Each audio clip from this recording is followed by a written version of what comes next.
1775, the American Revolutionary War began as the American colonies sought to detach from England and its oppressive monarchy.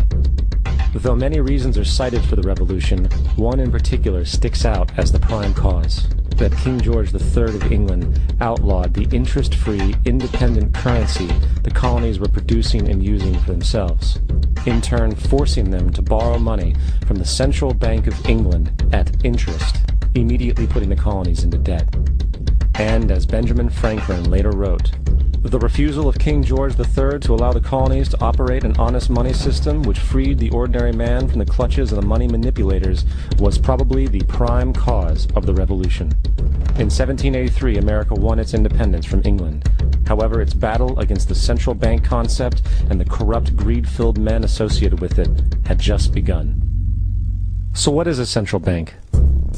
A central bank is an institution that produces the currency of an entire nation.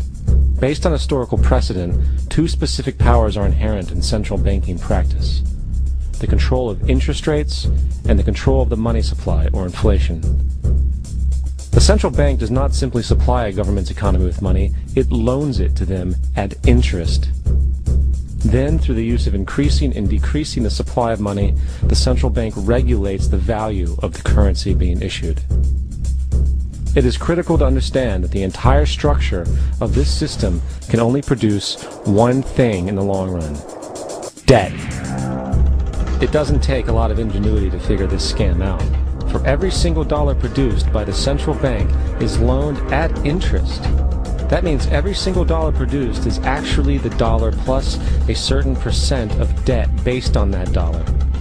And since the central bank has the monopoly over the production of the currency for the entire country, and they loan each dollar out with immediate debt attached to it, where does the money to pay for the debt come from?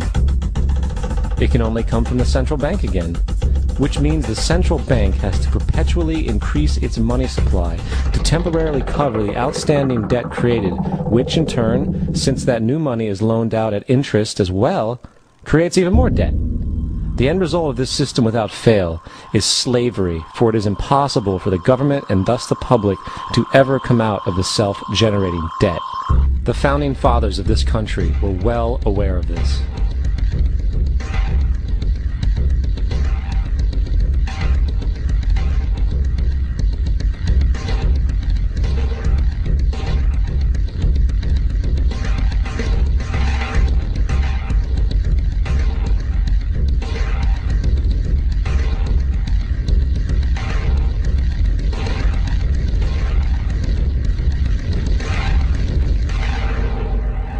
By the early 20th century, the U.S. had already implemented and removed a few central banking systems, which were swindled into place by ruthless banking interests. At this time, the dominant families in the banking and business world were the Rockefellers, the Morgans, the Warburgs, the Rothschilds. And in the early 1900s, they sought to push once again legislation to create another central bank. However, they knew the government and public were very weary of such an institution, so they needed to create an incident to affect public opinion. So, J.P. Morgan, publicly considered a financial luminary at the time, exploited his mass influence by publishing rumors that a prominent bank in New York was insolvent or bankrupt. Morgan knew this would cause mass hysteria, which would affect other banks as well. And it did. The public, in fear of losing their deposits, immediately began mass withdrawals. Consequently, the banks were forced to call in their loans, causing the recipients to sell their property, and thus a spiral of bankruptcies, repossessions, and turmoil emerged. Putting the pieces together a few years later, Frederick Allen of Life magazine wrote, "The Morgan interests took advantage to precipitate the panic, guiding it shrewdly as it progressed." Unaware of the fraud, the Panic of 1907 led to a congressional investigation headed by Senator Nelson Aldrich, who had intimate ties to the banking cartels and later became part of the Rockefeller family through marriage.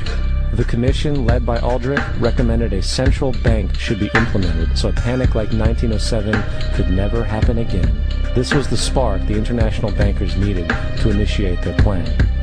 In 1910, a secret meeting was held at a J.P. Morgan estate on Jekyll Island off the coast of Georgia. It was there that the central banking bill called the Federal Reserve Act was written. This legislation was written by bankers, not lawmakers. This meeting was so secretive, so concealed from government and public knowledge, that the 10 or so figures who attended were told they could only use their first names in addressing each other. After this bill was constructed, it was then handed over to their political frontman, Senator Nelson Aldrich, to push through Congress. And in 1913, with heavy political sponsorship by the bankers, Woodrow Wilson became president, having already agreed to sign the Federal Reserve Act in exchange for campaign support. And 2 days before Christmas, when most of Congress was at home with their families, the Federal Reserve Act was voted in, and Wilson in turn made it law. Years later, Woodrow Wilson wrote, in regret,